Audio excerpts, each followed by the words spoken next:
भनेर चाहिँ भनिएको छ। त्यसैले यो खबर के रहेछ भनेर हामी यहाँ बुझ्न आएको थियौँ। सत्य तथ्य के रहेछ भनेर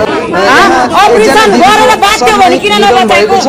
किन भन्दा सरकारी हस्पिटलमा भर्ना भएको 3 दिन भइसकेको, 4 दिन जति हुँदा। सबैमा नमस्कार भन्न चाहन्छु। यति बेला हामी भरतपुर चितवनको सरकारी हस्पिटल अगाडिबाट प्रत्यक्ष जोडिएका छौँ।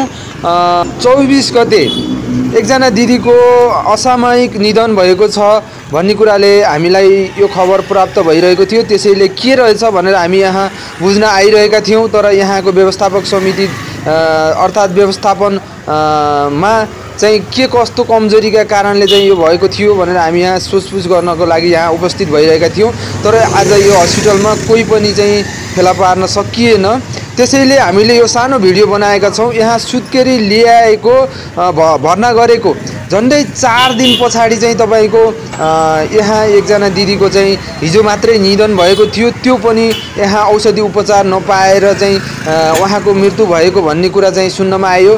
पेटभित्र जुन गर्भवती दिदी हुनुहुन्थ्यो उहाँलाई हस्पिटलले कुनै पनि रेस्पोन्स नगरिकन उहाँको पेटभित्र गर्भमा बच्चा मरेको भन्ने चाहिँ थियो। 3 दिन तक्कनसम्म पनि डक्टरले कुनै कुरा चाहिँ वास्ता नगरे, पैसा नभएका कारणले भन्दै चाहिँ कारण देखाएर चाहिँ तपाईँको उपचार नगरेकाले उहाँको निधन भएको थियो भन्ने चाहिँ कुराले हामीले के रहेछ यो भनेर सत्य तथ्य हामी बुझ्नको लागि दीपक सर, म प्रेम सर लगायत चाहिँ एमु सर भएर हामी चाहिँ सबै यहाँ आइरहेका थियौँ। हामी सबै यहाँको व्यवस्थापन समिति लगायत सबैसँग कुराकानी गरौँ के रहेछ भनेर चाहिँ अलिकति बुझ्न भनेर हामी यहाँ आइरहेका थियौँ। तर आज यहाँ सबै बन्द रहेछ, कोही पनि भेट्न सकिएन।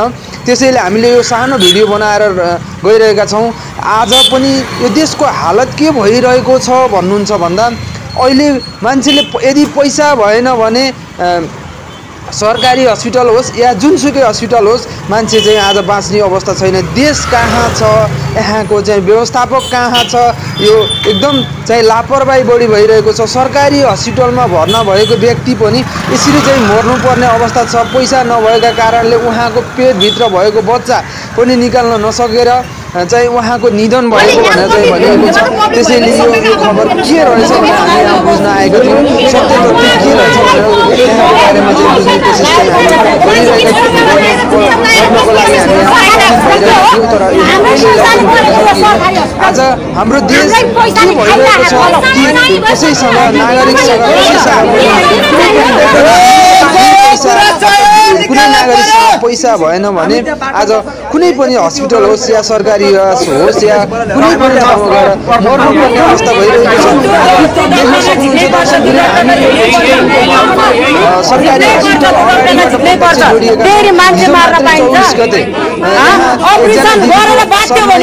भएको छ।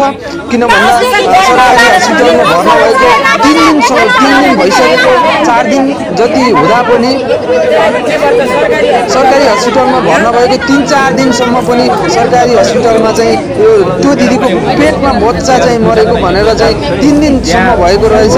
तर हस्पिटलले चाहिँ पैसा नभएको कारण भन्दै उहाँको चाहिँ जुन जीवनसँग खेलवाड गरेर चाहिँ आज उहाँको मृत्यु भएको छ। त्यसैले के रहेछ भन्ने सत्य तथ्य हामी यहाँ बुझ्न आइरहेका थियौँ। तर सबै कुरा यहाँ बन्द भइसकिसकेपछि यहाँको व्यवस्थापक समितिसँग सबैसँग सरसल्लाह गरौँ भनेर चाहिँ हामी आइरहेका थियौँ। तर यहाँ चाहिँ बन्द भएका कारणले हामी यतिकै चाहिँ फिर्ता भइरहेका छौँ। पीडित पक्ष आज रोइरहेको छ। जुन एउटा परिवारको चाहिँ सदस्य गुमिरहेको छ, परिवारको एउटा गार्जियन गुमिरहेको छ। तर यो हस्पिटलले सरकारी हस्पिटलमा आएर आज पनि नागरिक मर्नुपर्ने अवस्था छ भने यो सरकारी हस्पिटलको के हो, यो अलिकति चाहिँ गलत भइरहेको छ। त्यसैले सबैजनाले चाहिँ यो भिडियोलाई सेयर गरिदिनु होला र यो सरकारसम्म पुर्याइदिनु होला। किन भन्दा आज नागरिक हस्पिटलमा पैसा नभएका कारणले मर्नुपर्ने अवस्था भइरहेको छ। त्यसैले चाहिँ सबैजनाले भिडियोलाई सेयर गरिदिनु होला, च्यानललाई फलो पनि गरिदिनु होला। यो चाहिँ सबै जुन सरकारी निकायले गरेको यो प्रत्यक्ष सबै समक्ष पुर्याइदिनु होला। सबैलाई विनम्र अनुरोध गर्दछु।